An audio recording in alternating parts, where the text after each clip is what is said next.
Welcome back to From Outside the Box, a K-League United podcast. Not only sponsored by Record Pizza, gentlemen, but we also are going to be working closely in association with TNT FC this season. Alex, you may not have found a club in the top flight to root for, but us at K-League United will be backing the K5 League outfit for the 2026 campaign. More on that, including interviews, articles, and much, much more in the upcoming days. But for now, we'll just let you know that we are going to be looking to be working with TNT FC in the year ahead. But it's time to move on to our predictions. We're going to make some speculative efforts from outside of the box. Hey, see what I did there? Let's start at the top this time, gentlemen. The title winners. It was won at 𝐾𝐩𝐸𝐿 last season. Can you see the same happening again this year, Alex? 𝐾𝐸𝐿 or not, I think Jeonbuk are definitely the team to beat. I think that the managerial change, if they were going to go for a domestic manager, is probably about as good as they could have gone for, especially with the experience of Kim Jong talent in and out last year and them actually maintaining a pretty decent level of results through the turmoil that Kim Jong faces every year because of the structure of the club.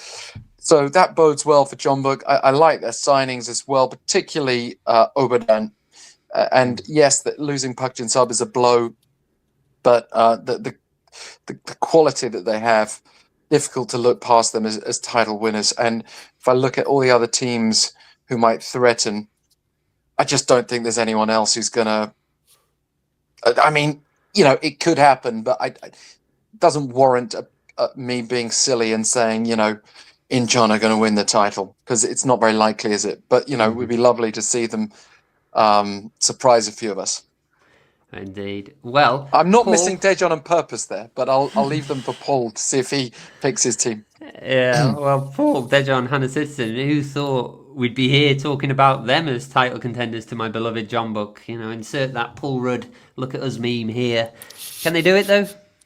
Yes, I think they will as well. I just think that they're going to show that there is no glass ceiling. If you really invest smartly and, let's face it, quite aggressively, then you can achieve things.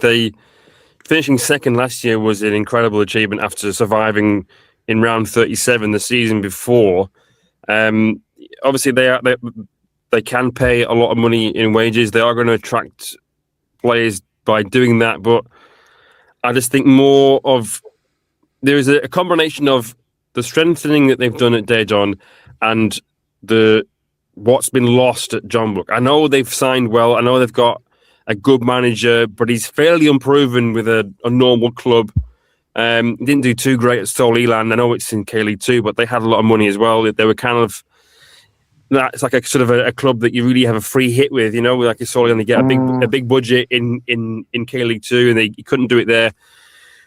There's that magic that was there with 𝗏𝗏 and his backroom staff. It's gone, and the back four, when it was like greater than the sum of its parts in a sense, which sounds daft because you've got stars like Hong Jong-ho, but they're old, Kim Tae-hwan's old, but it seemed to work. There was some magic there. I just think it's lost, or it could lose. It could have been lost. So I think with that combination and with Daejeon's recruitment and just sort of their mentality shift now, they've got a number of Ulsan players in their squad now, 4 or 5 who have won it, who've done it all.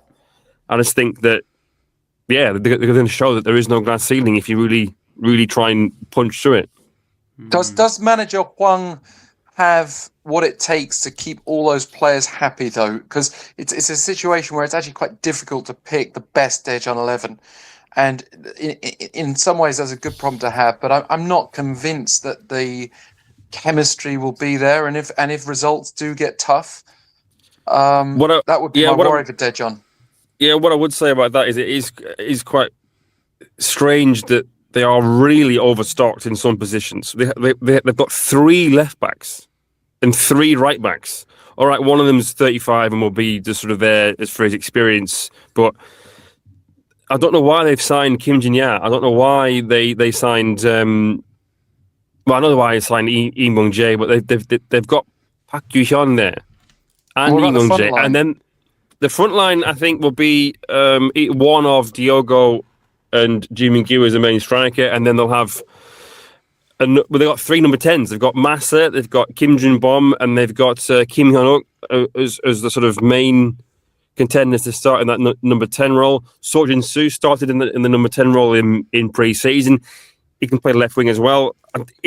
I do get what you're saying. The squad does need to be trimmed, but the thing is they're on big wages, and there have been interest in some players, but they don't want to move because they're on good money, and the teams that have inquired can't quite afford some of these big wages. So yeah, I do get what you're saying, but I think by the time we get to the summer, when players aren't playing, they'll have to think about moving on. There's that dressing room factor that's just so difficult. Sorry, I know we've got to keep moving on, but the dressing room is just so huge. You just look at the impact of some of the Premier League developments this year. What happens to a dressing room? Yeah, for sure. Can change instantly. If you're going to change, that's the best place to do it. Hey. You guys with your puns today, by the way. I think if people give it a re-listen, they'll discover some gems there that may have been missed the first time around. We encourage repeated listening. Please listen again. So, either Jeonbuk or Daejeon for the title. Well, I'll keep mine short, lads. I'll choose the team in green. You decide which one that is. Ooh. I think Gangwon will struggle to finish in the top half. Well, who else do you think might be finishing in the Champions League spaces? If we've got Jeonbuk and Daejeon, and we assume that the other two are available, who's going to be crashing the continent? I think Incheon United are one of the most exciting teams to enter the division.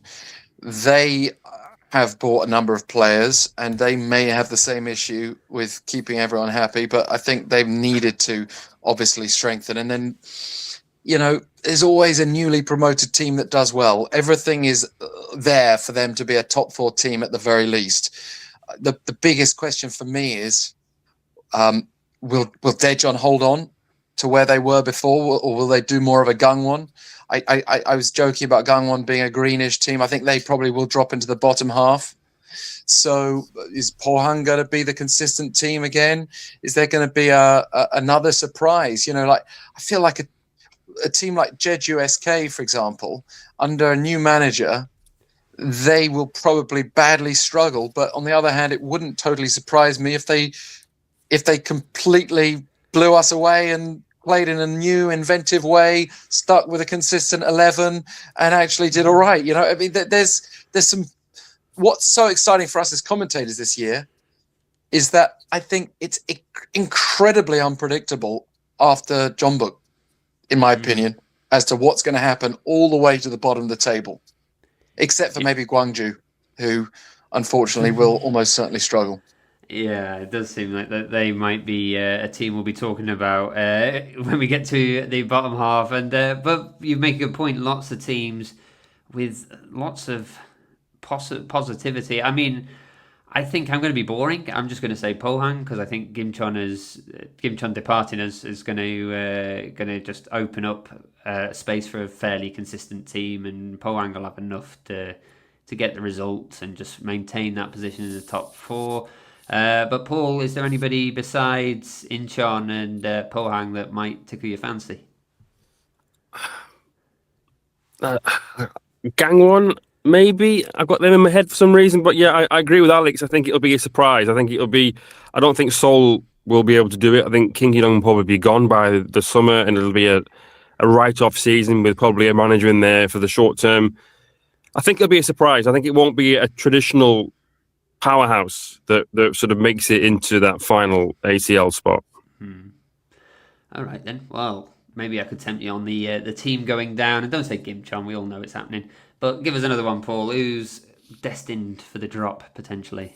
It's got to be Gwangju, and the players must know it. I know they've been saying that they think they've got enough to sort of stay up and be in the top 6, but I think they're just lying to themselves. It's just what I feel sorry for the manager. It's his first job, and it's going to be. He might be one of those people who gets one job and then never gets another one again, because they are going to go down. Even if they have that chance of playing a playoff against the K2 team, I think it's a very strong K2 this year. At least 3 teams, 4 probably will be able to go up, and I think 4 will go up. I think it will be whoever it is. It could be anybody really in that K-League 2 sort of top 4 or 5, but Guangzhou are going to go down, I think. And sad, but probably true. I mean, their only hope is that they can have a decent playoff situation where they muster something against a team coming up, or trying to come up. But to try to be creative and think about other teams that might struggle, I think you can't rule out Anyang as a second season syndrome. Losing Bruno Motta, they might find it hard or find it harder. I think Gangwon, I was surprised by them even finishing top half last year, and I think the further they go from that magic season they had, it gets harder for them. Jeju,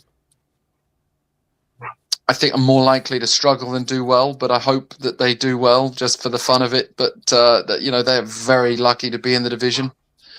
Is there anyone else that we're missing out on that could be? I mean, obviously, there's recent history has told us that there's always there's a dog barking in the next room. I hope that's not too distracting here. But I wonder if that's a protest, that maybe there's a big team that could struggle, like Ulsan struggling last year and a Jeonbuk struggling the year before that. Is that going to be Seoul or Pohang, for example? Maybe this year. Maybe a big dog is going down, and that's what we're hearing. But we'll see. I think Gwangju's the easy pick here, but I do think there could be a team that's going to struggle again. Could be FC Seoul. Whisper it though. We'll have to find out. But great stuff, gentlemen. And that about wraps things up for this first episode of From Outside the Box. For those looking to subscribe to us, well, you can search From Outside the Box on Spotify, Apple Podcasts, and other good podcasting apps. Now, the first few episodes will also be published on the K-League United podcast stream for those not wanting to make the switch just yet, so don't feel like you're going to be missing out. For those wanting more K-League content, you can follow us at K-League United on a variety of social media platforms, as well as at From Outside the Box on Instagram, where we aim to be sharing our commentator notes throughout the season. For more in-depth previews across both divisions, there is plenty to devour over at kleagueunited.com. And finally, a shout out to our newly announced sponsors, Record Pizza in Seoul and K5 League's TNT FC. More on those upcoming partnerships, as well as some interesting crossovers in episodes to come. But that's it for now. Thanks for joining us for this first episode. We'll be back next week to preview round 1 of fixtures. From Alex, Paul and myself, thanks so much for listening. Goodbye.